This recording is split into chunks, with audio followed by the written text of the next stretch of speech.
From the beautiful Golden Isles of coastal Georgia, Golden Isles Primitive Baptist Fellowship presents Sunday Morning Devotional. Join us each Sunday morning at 9 a.m. on this YouTube channel. And now, here's our speaker, Pastor V. Vernon Eccleberry, with today's message. Good morning. The title of our lesson this morning is The Land the Lord Giveth, and it's found in Deuteronomy chapter 26.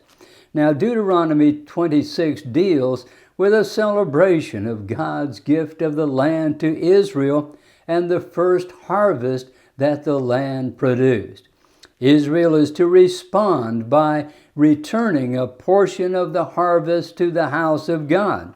They are to remember how the land became theirs, and they are to rejoice in God's gracious gift to His people. It was a time of thanksgiving. First of all, then, let's look at the celebration as a time of returning, and we find that in verses 1 through 4.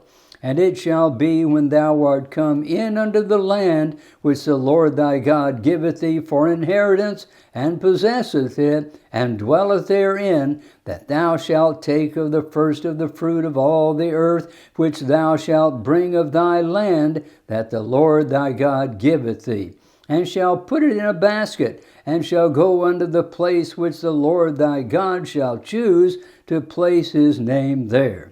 And thou shalt go unto the priest that shall be in those days, and say unto him, I profess this day unto the Lord thy God, that I am come into the country which the Lord sware unto our fathers to give us. And the priest shall take the basket out of thine hand, and set it down before the altar of the Lord thy God.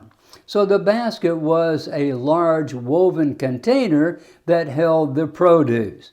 The bounty was distributed according to verse 12 of this 26th chapter. It was given to the Levite, the stranger, the fatherless, and the widow, that they may eat within thy gates and be filled. And so for the Israelite, this celebration was a time of returning to the house of God a portion of that which the Lord had blessed them with. Secondly, the celebration was a time of remembering, and we read of that in verses 5 through 10. Thou shalt speak, that is, each one that brings a basket into the house of God, thou shalt speak and say before the Lord thy God, a Syrian ready to perish was my father. And of course that's Jacob, the father of Israel. And he went down unto Egypt and sojourned there with a few, and became there a nation, great, mighty, and populous. And the Egyptians evil entreated us, and inflicted us, and laid upon us hard bondage. And when we cried unto the Lord God of our fathers, the Lord heard our voice, and looked on our affliction, and our labor, and our oppression. And the Lord brought us forth out of Egypt with a mighty hand, and with an outstretched arm, and with great terribleness, and was with us in signs and wonders. And He has brought us into this place, and hath given us this land, even the land flowing with milk and honey.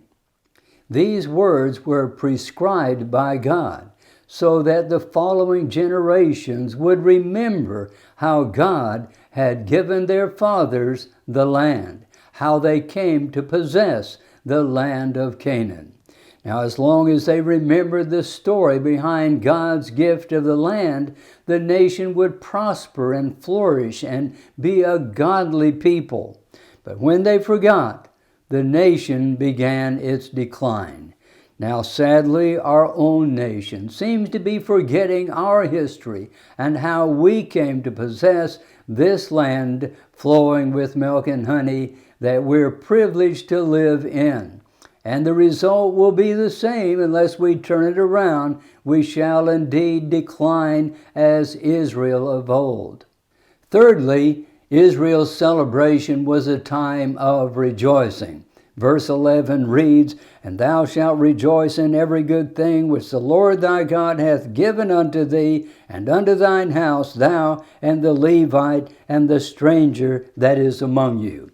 As long as Israel remembered all of the above, the gift of God's grace, as long as they remembered to share the bounty with others, as long as they remembered to be thankful and bring into the house of God a portion of that which God blessed them with, there would be rejoicing. The spirit of thanksgiving to God for the land that He has given us, the land wherein we live, the modern land flowing with milk and honey. This spirit has mostly been lost. It remains now for a remnant of God's people to revive thanksgiving as a time for returning a portion of God's gift to us, as a time of remembering how we came to possess this land, and as a time of rejoicing, a rejoicing that God has been so gracious to us to not only give us a land, but to give us a rich harvest of its goods. May this be so in your home, and maybe it would be a good idea if each Thanksgiving Day we were to read this portion from the book of Deuteronomy. And now may God be with you till we meet again. Thank you for joining us this morning on Sunday Morning Devotional. We hope you'll be with us again next Sunday at 9 a.m. on this YouTube channel. Have a blessed Lord's Day.